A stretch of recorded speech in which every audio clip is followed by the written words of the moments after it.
You're listening to the Sass Says podcast. I'm your host, Christie Rocha, also known as Sass. I identify as a woman, a wife, and a mother. That should tell you a lot already. And over the last few years, I've learned the value of talk therapy. I have seen how my inner work not only enhances my own well-being, but also my marriage, my parenting, my relationships. And in fact, you wouldn't be hearing this right now if it weren't for the work I've done. My mission is to debunk the misconceptions and stigmas around what therapy is and who it's for. Let's normalize working on our mental health and seeking help when needed. We've all heard of self-care, self-help, and self-love, but do you often wonder how to actually make it all happen? I do. You'll hear strategy-based conversations with professionals, as well as inspiring and validating stories from women who are just like you and me. Think of this podcast as the weekly therapy sessions you didn't know you needed, with a dash of sass, a lot of vulnerability, and me, relentlessly asking, but how? Hello. Welcome to the show. Today I am re-airing my original conversation with Beth Somich. Beth is a licensed therapist with a private practice located in North Carolina called Your Journey Through. She specializes in family dynamic work and is passionate about promoting modern mental health and making therapy accessible and relatable. She also helps other therapists promote their own mental health platforms through expanding their reach on social media. We discuss the ethics of showing up on social media as a therapist, how she's established boundaries over the course of her online journey, and her work in helping fellow therapists grow on social media. This is one of the conversations that sparked my interest in where the podcast is going next and why and all the things. And I know I've been promising more information. You are only one show away from that new information. Don't worry, I am still very much focused on wellness and mental health. I've got some final touches to put on the new direction. So in the meantime, let's hear from Beth. Hey, Beth, nice to meet you. Thank you for being here. Thank you for having me. I usually start by asking, why did you become a therapist? So why don't you go ahead and share a little bit about your journey, please?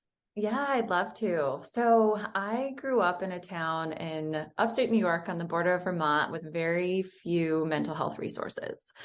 You had to travel over an hour to get to a therapist's office. And it was just very evident in the community and in the culture that mental health wasn't really prioritized for that reason, geographically, financially. And, I started to notice that not only in my community, but in my family, even in my friendships as a kid growing up. And just really developed a passion for learning more about this, like why are things the way they are? And I always say, instead of reading Cosmopolitan as a teenager, I was reading Psychology Today, like trying to learn all the things, just so intrigued by it. So I did know that I wanted to be a therapist, like from the jump when I was a teenager, which made my path to becoming a therapist, I think, easier relatively. And so I went to college and I went to grad school and I majored in psychology and sociology and gender studies. And now I have a private practice and love my work with clients. Nice. Okay. So when you look back and you're, noticing that mental health services aren't available, aren't really, encouraged, what were you seeing there to be a need for it for? Do you know what I'm saying? What were you observing growing up that was like, someone could use a therapist here? And maybe you wouldn't have put it that way then, but what do you get what I'm asking you? Yeah, absolutely. I mean, gosh, all of it. Because now as a therapist, I work from a more modern mental health perspective that really prioritizes preventative therapy. So my kind of view is that therapy is for everyone. And if you go, it will help prevent these kind of big traumatic responses to trauma that happens in your life, because most people will experience trauma in their life. And if they create this supportive foundation in therapy and they do their own work and they have a space to process and feel safety in doing so, then it's going to impact them. I don't want to say less, but that they're more likely to have resilient outcomes.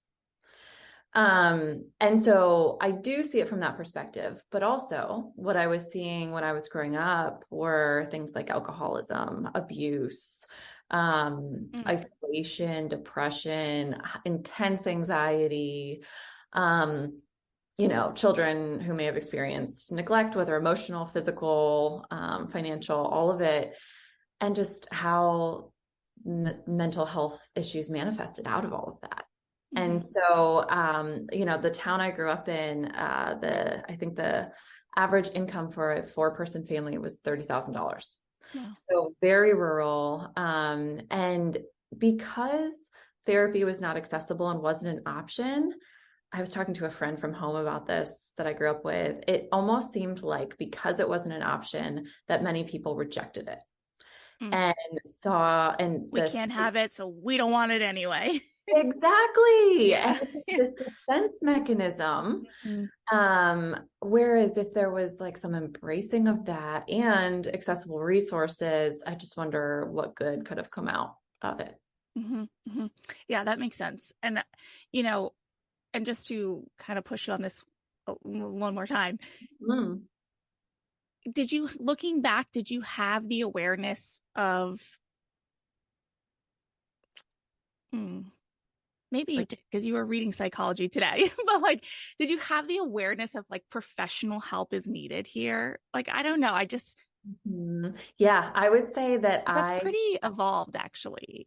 Yeah. I mean, I felt dysregulated by some things. Like I knew something wasn't right. Like I didn't have the language at that age, of course. I feel like I started to understand how that something's not right here. This doesn't feel right. This doesn't feel healthy. Probably when I was like 11 or 12 is when that kind of light bulb kind of started coming on. And then also, I had family in different places of the country and I would go there and I'd be like, it's really different here. Accessible and, there's resources available for these types of things that aren't available where I live. And so while I, was by no means like a therapist or had the language at that age, I did, your nervous system feels it and absorbs it and responds to it. So I would say I was able to kind of acknowledge it for me. Okay. And is there anyone that you're in touch with from home or family that, sees what you do today and is like, what? Like, what, like, I don't know how has your profession been received, I guess, by those back home? So it's really funny that you say that, because I feel like the people that are probably doing that, because I'm sure there aren't telling me. Yeah. Well, that's good. Let them keep their opinions to themselves. But I will say, like, even my own family, like my dad, when I told him I wanted to go to college to be a therapist, even the therapist that lived an hour away, like many social workers, maybe he actually was a prison warden. So he was around some social workers in that capacity. And he was just like, Mary Beth, they don't make any money. Like you're never going to make any money. And I'm also concerned about you and the people you might work with. And so, I went to college in New York City of all places after coming from this tiny town. And I remember on orientation day, my dad brought me and he pulled aside this psychology professor and was like, so what can she actually do with this? And I was mortified. Fine. I literally walked out of the auditorium and just I was so upset. But now I'm like, he was really just looking out for me. He just wanted to make sure that I had opportunities and, had my best interest at heart. And now he's like my biggest cheerleader, like my biggest supporter. He's like, look what my daughter did. Look at this podcast she's on, or this article. Thinks it's so cool. Helped me move into my second office and things like that. But yeah, I will say that a lot of my friends growing up who struggled with mental health issues or whose family members did are now, following my Instagram account and DMing me like, it's incredible what you're doing. Or like, my mom saw your post and it actually opened up a conversation that we've never had before. Like, oh my, I have chills. Like that's like the most meaningful, rewarding stuff to me. Awesome. That's awesome. I have a personal question that I'm going to set aside and put a pin in to come back to related to that. But, you mentioned now being on Instagram and you said earlier preventative therapy as being part of, a modern mental health approach. Are there other aspects within what you would consider modern that you do differently that you want to share? Yeah. So I've kind of coined the term modern mental health as my definition for it is accessible, relatable, and relevant. Mm-hmm. So part of being accessible, I think, is showing up on social media, giving people language and psychoeducation for free that they can run with and decide what they want to do with it, how they want to receive it or act upon it. And then being relatable, right? Like being just showing up as a human in the therapy room. And I am not a proponent of like, I'm the one with the master's degree or the PhD and I'm in the chair, because that creates a power dynamic and a hierarchy that I don't feel is the most therapeutically valuable for our time together. And so I'm okay with sharing a little bit about me if it helps the client connect and relate and feel more comfortable and safe. Like, I'm a mother, I'm an Army wife. Like, these are points that I can connect with people on. And then relevant, like, let's make this really relevant to your life. There's not just blanket approaches. Like, I really want to tailor it to your needs and your interests. And if that person isn't me, maybe I refer you to someone who is, and that's okay. But just making sure that, we're always keeping it relevant to their needs. Okay. Well, it seems to me after interviewing as many therapists as I have, that there does seem to be this like really intentional, thoughtful decision and then approach to choosing whether or not to be on social media. What was that process like for you? Did you question it at all? How did you talk yourself through it and eventually start to do it? Anything there you want to say? It's really, really evolved. So I started in 2019 and I was like, I really just want to show up relatably, but also really professionally. Like, I have a lot of ethics to consider, because in your graduate programs, they're like, don't tell people anything about you, be a completely blank slate. And what I found in my actual work with clients is that that's not as therapeutic. Right. So I wanted to show up and just be accessible outside of session.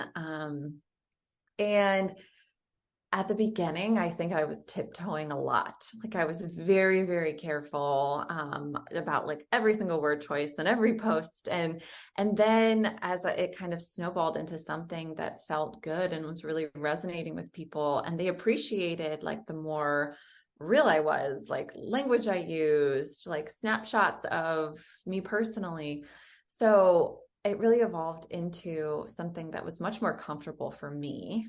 I still really value professionalism, even on social media. And I think you can do that and still be very relatable and open. And so 2019 to 2020 is when I started. And then that first year I gained, I think, over 10,000 followers. And that's when it was like harder to grow. Like, reels weren't a thing. You didn't have the link in bio feature till you hit 10K. Yeah. And so I would have these other therapists reaching out and saying, how are you growing like this? Like, that's cool. I want to do that too. And so then the pandemic hit. And because I had all these therapists kind of coming to me and asking me to like have coaching appointments with them about social media as a therapist, I was like, let me just create a course that therapists can take, and then they can grow their social media presence and connect with their ideal clients who were really needing them right now. Because in 2020, it was like this mental health boom, right? Mm-hmm. Because everyone was struggling. So that's when I created Insta Growth for Therapists. And it's a course about being on Instagram specifically as a therapist. And now there's 230 therapists enrolled in that course. Wow. And it's been so cool to watch their just growth and evolution on the platform. So Cool. Yeah, cool. I saw your course, and it's funny. I know I always have to remind myself that like I'm not a therapist. I saw your course, and then I actually Maddie Spear. I almost took her TikTok course, and I like DM'd her. I was like, listen, I know I'm not a therapist, but like, can I be an honorary? And she's like, of course. You know, oh my gosh, yes. I have coaches, I have chiropractors, I have virtual assistants, 2 therapists, all in the course. Like, so yeah. And Matt, it's so funny you bring up Maddie. We are suite mates. So I am in this office. Shut up. Yes, her office is down the hall right now. God, that's so funny. I had no idea. And we connected through Instagram, or we would have never like made that connection that we were in the same city. My goodness. Ourselves, and went in on a lease together. And then she did a module in Insta Growth for Therapists about being a TikTok therapist. Oh my gosh, that's so funny. And then launched her own course about TikTok. So yeah, we're great friends. Oh my gosh, that's too funny. Yeah, I had her on at the end of last year. That's so funny. She's great. Yes. All right. So perhaps I could just go back to my personal question here before I take you down another road. I find, and I'm wondering what, maybe if you could take yourself back to when you first got on Instagram. I sometimes wonder if okay. I sometimes wonder, I feel like I lack a real personal like connection with people on Instagram through my account. And I have wondered if it is because part of it is because that it's mainly people that I know in real life, or they know me through another person in real life. And is there, because of like the topics that I talk about, which would be similar to yours, just not from the professional standpoint, from the personal standpoint, that it feels, I don't know, embarrassing or shameful to be like, hey, I'm relating to this really rough thing you're going through or whatnot. And I don't get a lot of those, hey, this post was great, this episode was great, but I know because I have analytics, people are listening. So I wonder if there was, like, I just wonder going back, like, was there a moment where that changed, where you felt like doors opened, and how do I break them down? That's a great question, honestly, because it was definitely a progression. Like in the beginning, I did kind of feel like it was crickets. Like people were just kind of watching and like, that's how I feel. What are you doing? This is a little taboo. I still, because I'll do like Meme Mondays, and I have like some family members that are like, oh my gosh, I can't believe she posted that meme. Like how scandal, like older family members. And they'll like even make little comments, and I just kind of laugh because it's just different. But I think that as I started to, I'm going to say gain a little bit more credibility, like going on podcasts, creating my own podcast or having different features. Like I just think it opened something up for other people to be like, oh, if other people are okay with us talking about this, and then I can join in. Okay. So I think there was some of that. Yeah. Okay. Almost like a group effect. Yes, the group effect. And I was also thinking about it as you're talking, as almost like as much as you are you and you're the face and the name that they know, establishing that credibility almost takes you into a different category of person. It's like now you're this expert as opposed to Mary Beth from around the corner that I went to high school with. Yeah. And I think Mary Beth from around the corner, they'd be okay having like a one-on-one sit-down conversation in a restaurant, but social media feels vulnerable. Yes, that's exactly how I feel right now. Like, but on the other side, I'm going, it's okay. Have it with me on social media. Come on. It's okay. Yeah. I think it starts to trend that way eventually. Yeah. Okay. All right. Just curious. Thank you. And then so you mentioned, I did not realize you were an Army wife. Does that account for the move from New York to North Carolina? Yeah, there was a couple pit stops too. So Yeah. I graduated from Columbia in what year? 15. And then got my first job in Virginia, where my husband was currently stationed. And he was supposed to get out of the Army from there. And then the Army was like, just kidding, we're sending you to Nashville. So Hmm. then I went to Nashville, but we knew he still wanted to get out. And he was applying to graduate school at that point. Okay. And then we were kind of like torn between all of these places, and then landed in Raleigh, North Carolina. So in a year, we moved 3 times because of his Oh, Army wow. trajectory. So it did kind of delay my jump into private practice for a little bit. But by the time I finally landed here in Raleigh, I was like ready to go. Yeah. So Yeah.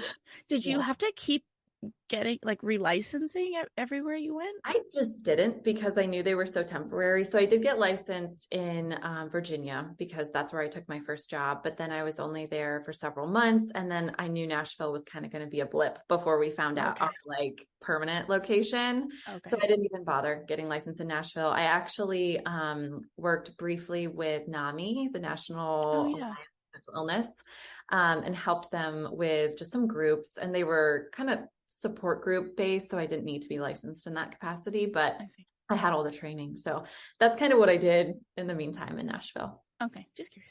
Yeah. Okay. All right. So in your work now, knowing that you wanted to do this for so long, is there anything about what you do now that you could have not imagined? Like, what did you picture, this role to be, and how does it differ for the better, for the worse, for however? Yeah. I mean, I had no idea I'd be on social media doing Yeah, this. Like, that's social true. media didn't even really exist in this way. Like, I think Facebook existed, obviously, Hmm. when I was in high school, but not, I mean, Instagram and TikTok weren't a thing for Right. sure. Those were like the MySpace days. Yeah. And I did not think, I mean, even in graduate school, I didn't think that I would be on social media as a therapist, because I was told that that's not advisable. Hmm. So, and that has really become like a whole separate piece of my work. Hmm. And now I have a second course, because the therapists who took Insta Growth for Therapists were growing so much that they were getting these partnership opportunities from brands. And then they were like, Mary Beth, I don't know what I'm doing with this. So then I created my second course called the Connected Collab for brand partnerships for therapists, coaches, wellness professionals, because you have to incorporate the ethics, because you are still a licensed professional. So they're like Interesting. certain partnerships you really shouldn't take. Right. And Huh. then, so yeah, that's now a part of my work, like partnering with different brands and companies. Like, I've never imagined that. I really thought I was just going to be doing one-on-one client work, or like, family sessions and things like Hmm. that. But yeah, and even creating a course, right? Like, I Yeah. didn't see that really for Yeah. myself. One thing I thought I would do as a therapist was write a book. I haven't done that yet, but I think It'll eventually happen. maybe. Yeah, it'll happen. It's part. It's like par Yeah, for the course. Start eventually. small, social media, then like Yeah, the yeah. ebook, and then the course, and then the.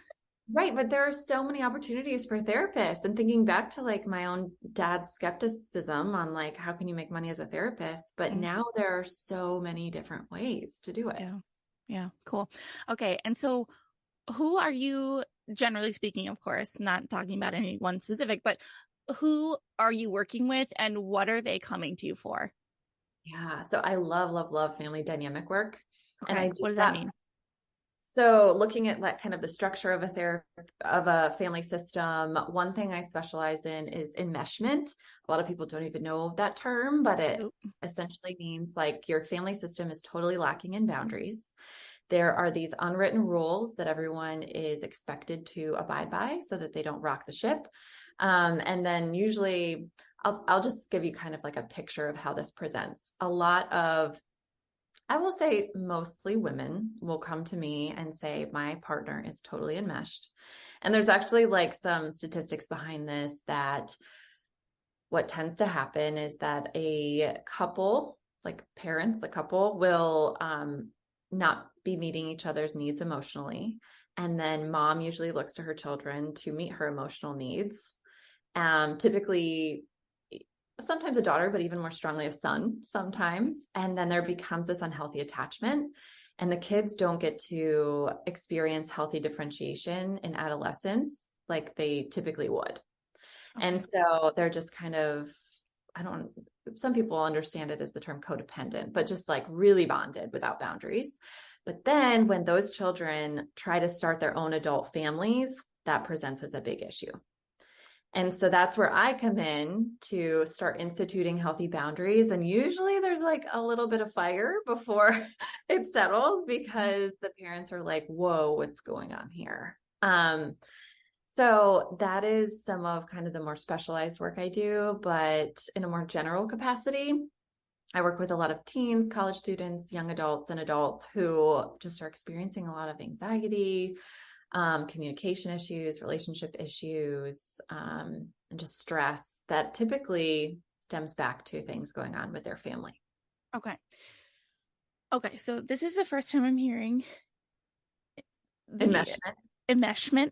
Yes. Yep. That's a funny word. Okay. What kind of boundaries are we talking about that we're lacking? Like, what are some examples of that? Yeah. So one really common example is, for example, your in-laws might expect that you are at their house for every holiday. And you're like, hey, wait a minute. I have my own family that I kind of want to see on some of these holidays too. Okay. So sorry. Let me just clarify. So using the example that you gave initially of like the players, right? Mm-hmm. So we're talking about this now male person Mm-hmm. is coming from the household you described, and now you're working with him and maybe his wife, his partner, because he's like all like, what's the word? Like he's enmeshed. Yeah. Because it's creating issues in their marriage. What's the word? She gave it to me. Okay. Yeah, because then that lack of boundaries is creating issues in their own marriage. And this can go like oppositely too. Like sometimes Of course. a mother and a daughter are so tightly enmeshed that, it's creating issues with her partner. But I would say statistically, it's usually the wife and then we have this whole narrative in our culture of the monster-in-law. Like that is totally an enmeshment like thing. Okay.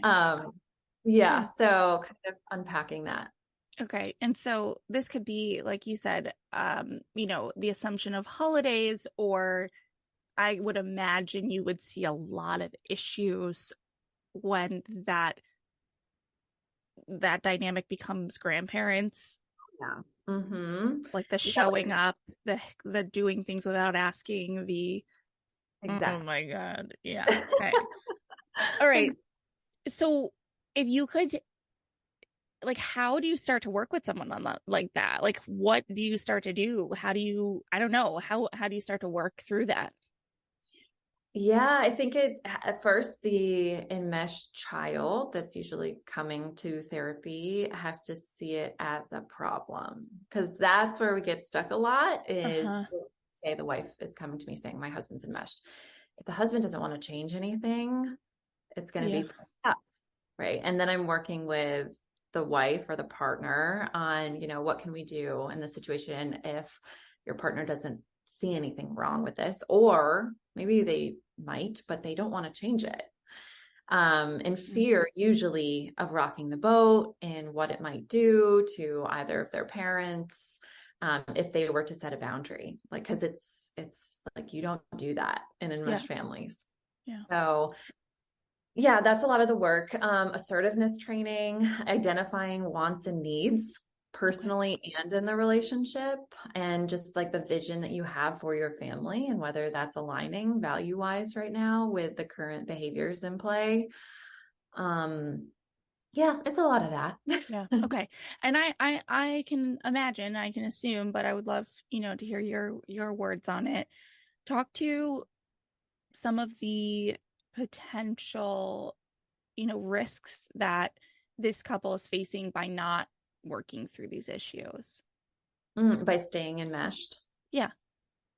Yeah, I think it does start to impact their own relationship because there's a level of emotional closeness that's not being respected in their relationship if it's still with the nuclear family of origin.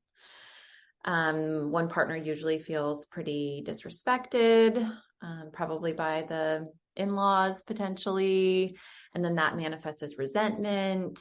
And that's always how lack of boundaries manifest, as resentment. Like, the reason we want boundaries is to keep our relationships protected from resentment and healthy. Like, if you care about someone, it's important to set boundaries with them. Mm-hmm. So reframing that as boundaries are not scary, they're actually protective of healthy relationships. Mm-hmm. Okay. You can see it. No one listening can, but you can see my wheel spinning, trying to. Yeah, good. I love this. Yeah, well, because it's hard. It's hard, because I'm certain everybody that comes to you with this very big issue that we're talking about, it looks different every time. And then so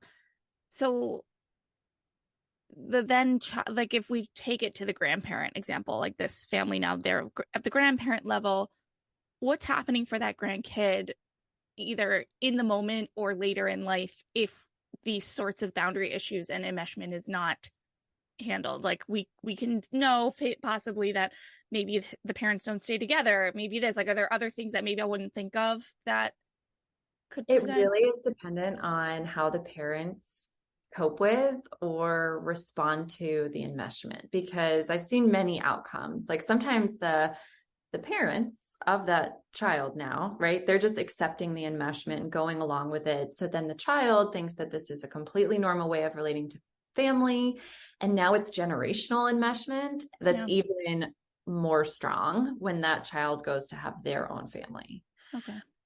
So yeah, I've definitely worked with couples who are the grandchildren or even the great grandchildren of this enmeshed system. And it is so deeply woven in their family culture that it's almost like unimaginable to pull out of it. And then, I've seen it go the opposite way of, maybe the parents divorce and then the child is coping with that, because the parent, like the one spouse, didn't feel respected in the relationship. Okay. All right. So if we think about this, like you said, generally, it more so would be in like the typical like gender roles that we've just been talking about. It also occurs to me that this could be very cultural as well. Yeah. Mm-hmm. Yeah. Which like adds a whole other layer. Yes, it does. Even religion. I feel like religion could play a huge role in that as well. Generational. Yep. Yeah. Okay. Yeah. All right. I think we see that about a lot of behaviors. If you think about it, like, why is spanking acceptable in some cultures and not others? Or why, why we're normalizing a lot of kind of mental health concepts for some cultures and not others. So really unpacking that, that was a big part of my training at Columbia, because it was important for me to go to like a multiculturally competent program with emphasis on that, because I knew I wanted to do this work. And so really learning about themes in different cultures, and how all of that integrates into this too. Okay. All right, cool. All right. You also, like you said, work with teens and college students. Give me some, perhaps like broad strokes of some of the things that are going on for those age groups right now that are relevant and really just forefront of a lot of the conversations you're having. I mean, anxiety to the 100th degree, right? I think that our culture right now is predisposing these upcoming generations to anxiety. A lot of my college students or even young adults are kind of navigating disappointment with post-pandemic. They had some of these really hyped up years of their life, given to the pandemic. And so trying to kind of navigate that as we come out of it, and, the grief and disappointment around that. And then what that did socially, maybe for them, feeling isolated and being predisposed to some mental health issues that way. Not feeling like they really had the opportunity to, take advantage of certain things that they wanted to. Mm-hmm. So right now, that's a lot of the conversation, anxiety and disappointment, grief, even. And then, of course, with my teens primarily, but also my college kids, there's a lot of comparison through social media. Mm-hmm. Mm-hmm.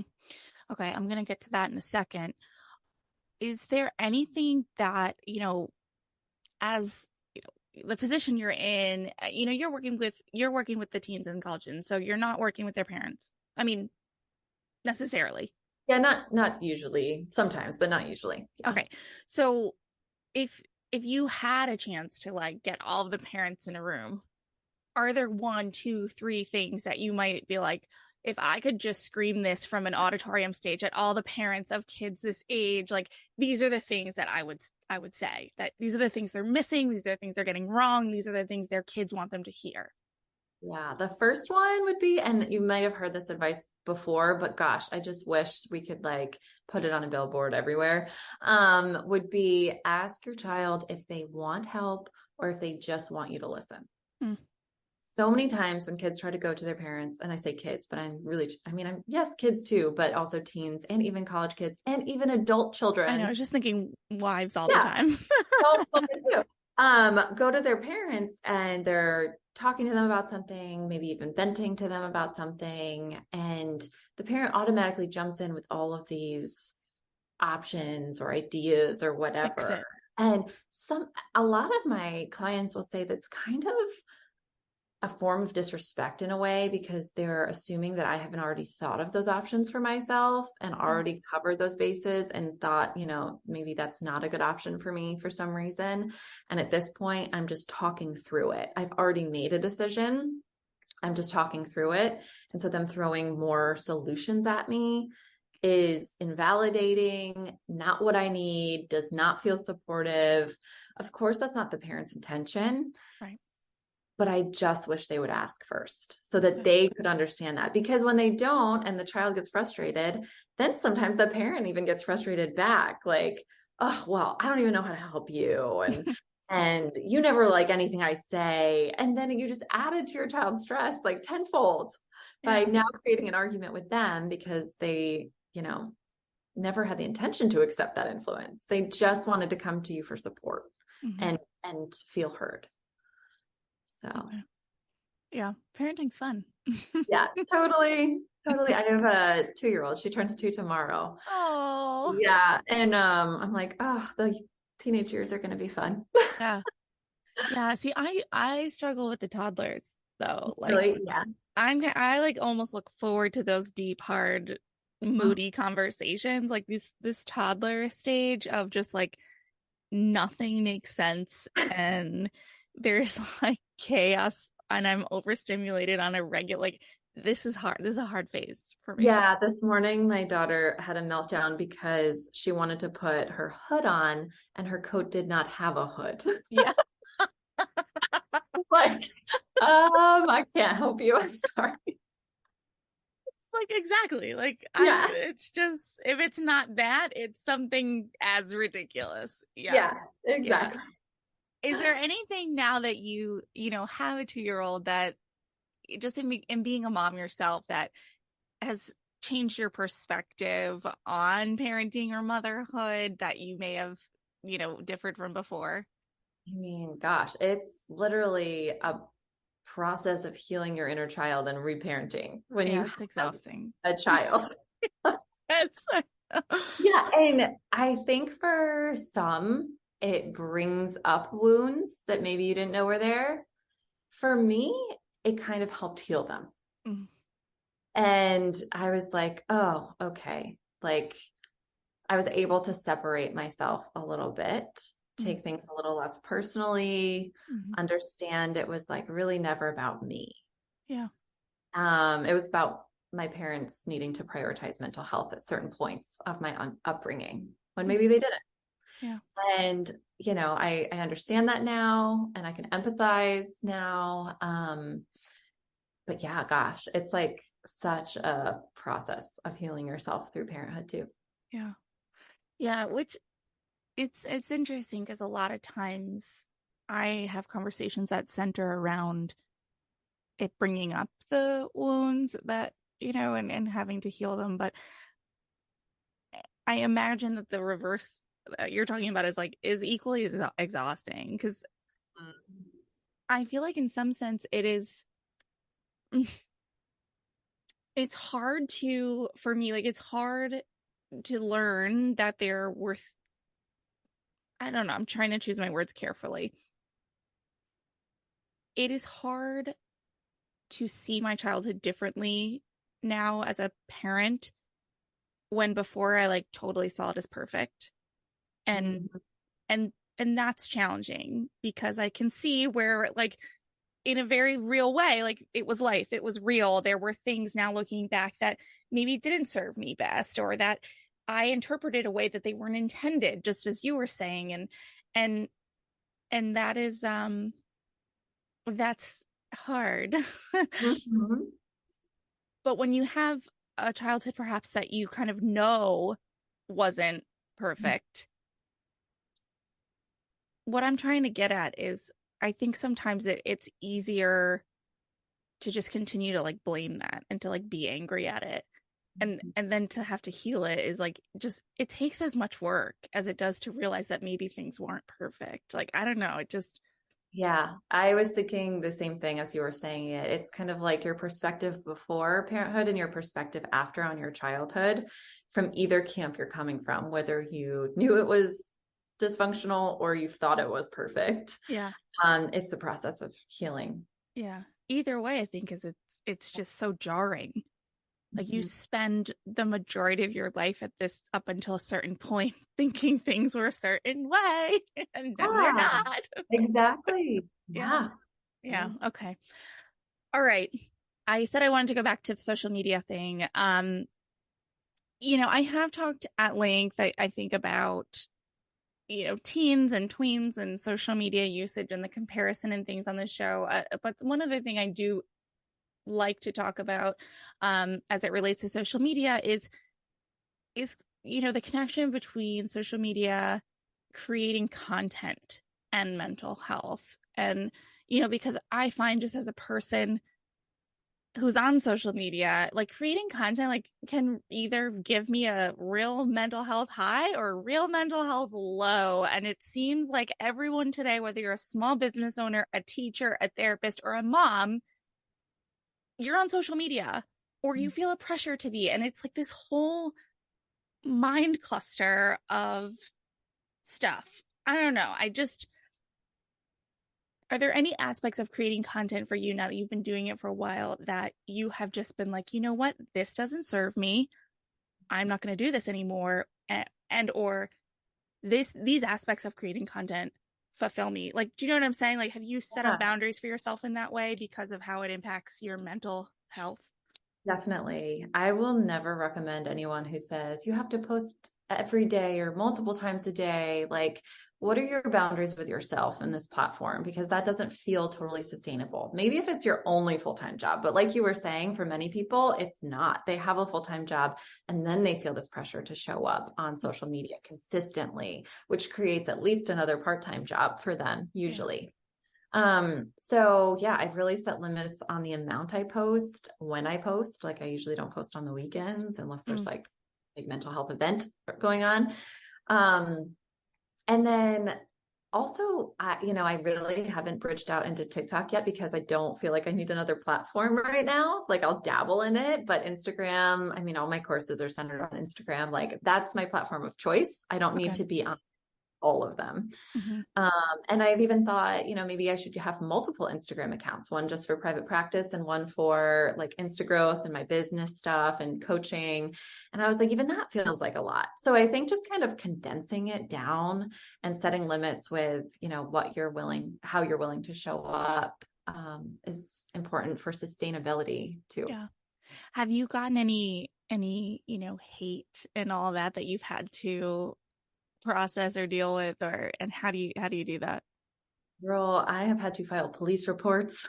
Stop. Yes. And this is the stuff that we don't talk about. And I would love eventually to talk about this. I don't know if I'm in a place to yet, but just behind the scenes, what large accounts on social media and content creators deal with. Yeah. Like harassment, right?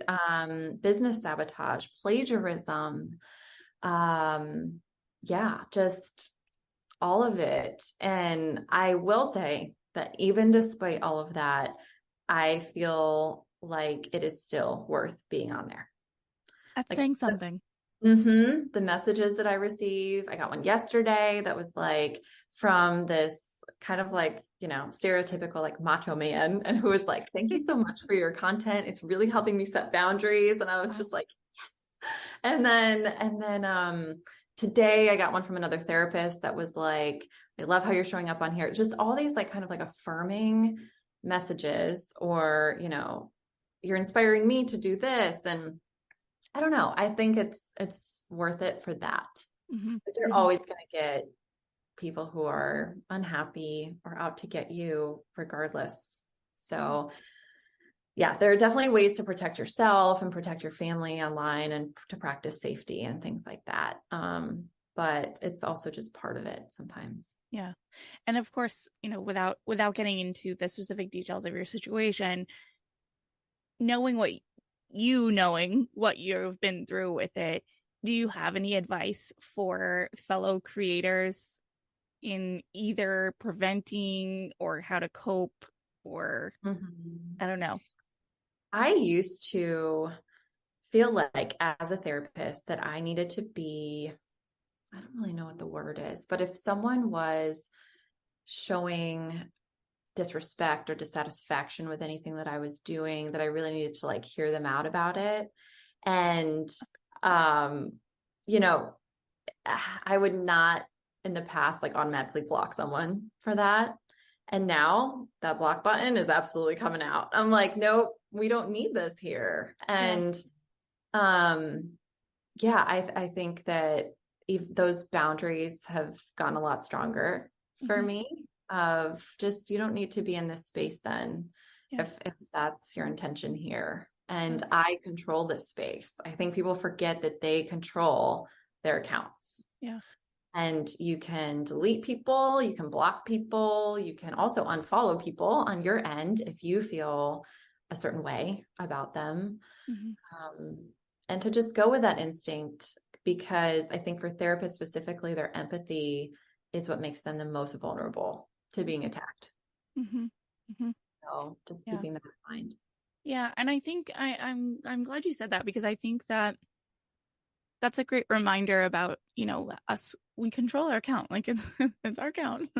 And I think social media has changed a lot for the better in that way, in the sense that I think that years ago, and I'm talking maybe like 5 years ago, I helped run social media accounts for our family business and things like that. And there was such this like sense of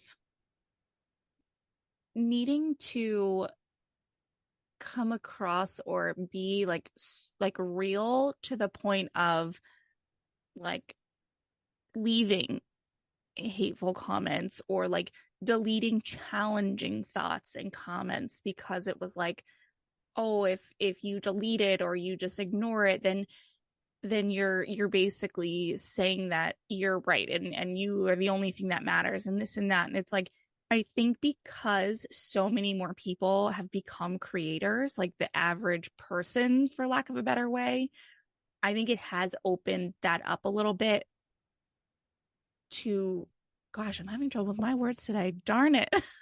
But it's I hear what you're saying. Yeah. It makes it a little bit, I think, more personal. Like I think more people now understand what it's like to put yourself out there, and therefore have more tolerance for the blocks and the deletes and the unfollows. That being said, it's got a long way to go. There's still a lot of judgment out there, and there's still a lot of misunderstanding about what it is to create content and put it out there. But it's like, if the person down the street puts a video out and they get a bad comment, it's like all of a sudden they understand maybe what it's like for someone who's been doing it for a long time with a huge following. And you know what I'm saying? Like, there's a difference, right? If someone Gosh, says, that was rough. no, I get it. I totally see what you're saying, because like if someone DMs me and they're like, I can't believe you said this about like red flags in relationships. This just happened. And they had misinterpreted something I said. And so we had a conversation about it. And by the end of the conversation, they were like, oh my gosh, thank you for explaining that. I didn't view it that way. I totally misread that. And we had a great conversation about it. And I'm so willing to do that. But that's a very different vibe than someone just leaving straight hate. Yeah. Like a personal attack. I have no tolerance for that. You don't need to be here. Mm-hmm. Like, I don't want to give you access to me anymore. And that's my boundary with that. So if there's such a different feel between those two things that, yeah, I can totally work with one and just absolutely not the other. Okay. All right. And I mean, I think I'm looking at my notes, but I think last question for you, along similar lines of creating these boundaries for ourselves on social media and things. I talk a lot about self-care, and you're a business owner, you're a content creator, you're a mom, you're a wife, like you're a lot of things. How do you make sure you take care of yourself? And when I say how, I don't just mean what do you do, but like, actually, how do you make it happen? Yeah. Great. I love that question. And I've really put a lot more thought into that this year. I think in like end of 2020, I experienced like some pretty intense burnout. And then that was a big pivoting point for me of like, what is my capacity really? And I noticed how much of that burnout was stemming in fear or scarcity mindset. And so really healing that piece to move forward. And every year, I think progressively, I've decided to do less.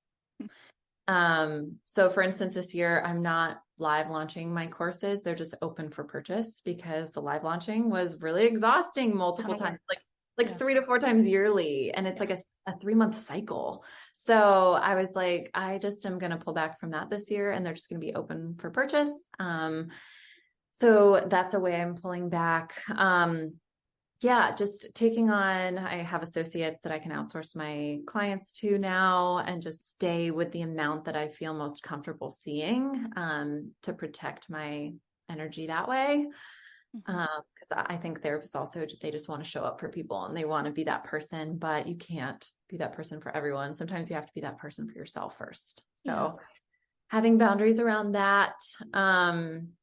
I mean, if you want like the real logistical stuff, I like have monthly massage memberships and I get my nails done every 3 weeks. And you just put it in your calendar, right? I put it in my calendar. I schedule childcare, or if my husband's not available, because it's important. And it's stuff that helps me feel like myself, connected to myself. I have my own therapy. So, just putting those appointments consistently in the calendar and showing up for them. And also just doing the things that bring me joy. Like this morning, I brought my daughter to tutu school. Like, I totally could have taken a client and made some money during that time, but that's not my only value.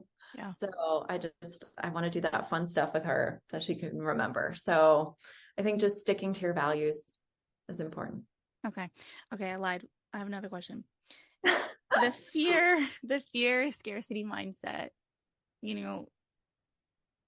like what did you do to get through that? A lot of self-soothing. Okay.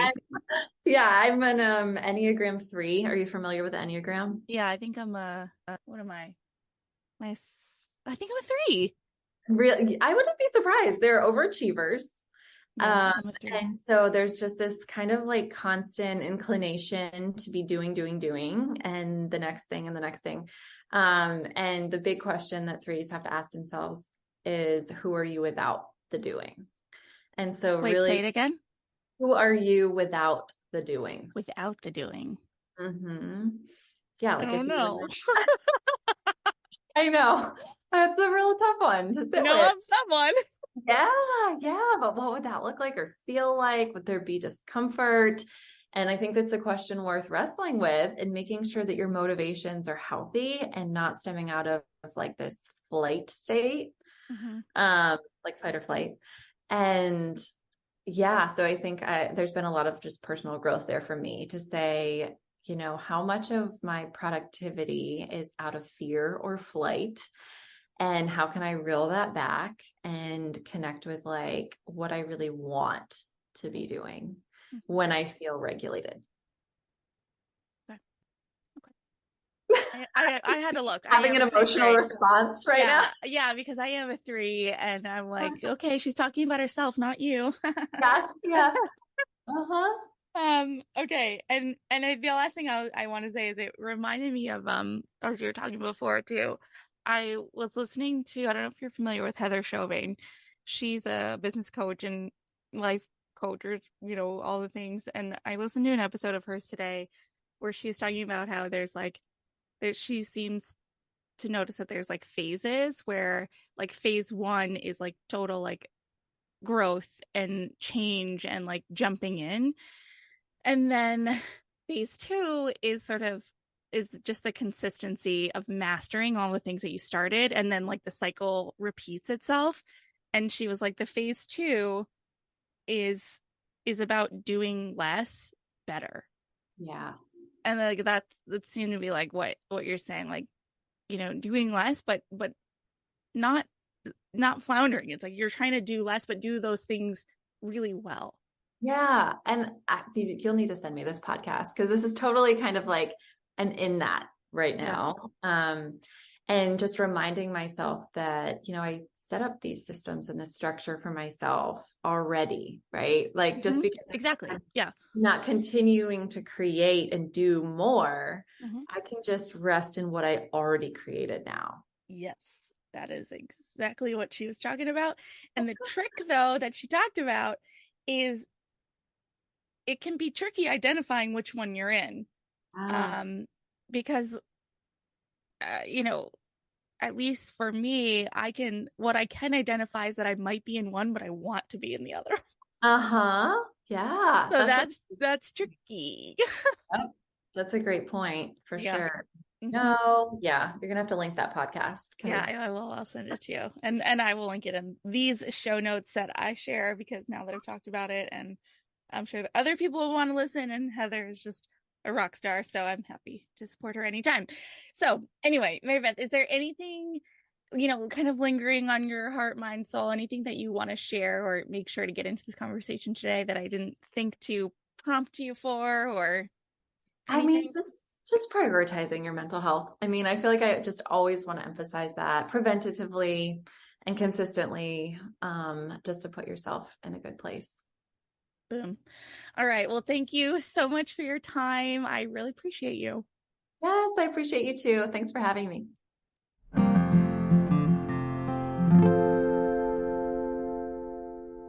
Had you ever heard of enmeshment before? I hadn't, and now what's funny is that I feel like I'm seeing it everywhere.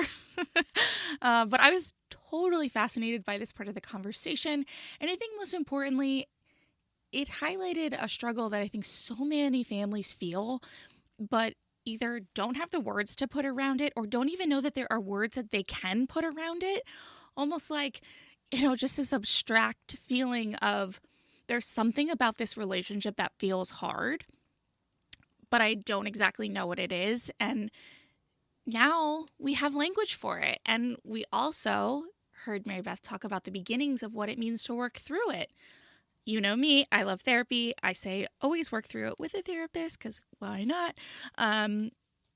But yeah, I just love that. It's, you can bring these terms, these strategies to your therapist or coach and say, okay, help me with this. This is what it is. I also loved the part about modern preventative therapy. I don't think preventative therapy gets talked about enough. I've kind of jokingly mentioned it in the past that I think we should be assigned a therapist at birth the way we get a pediatrician. And one day I really hope to actually see that happen. But in the meantime, we can just go to therapy. We all have something to work on. And I think Mary Beth is such an amazing example of a therapist who is working to break through what is often said as therapy's marketing problem. The way she presents on social media, the way she keeps the content and the strategies relevant to today's world is what will continue to push the therapy mental health movement in the right direction.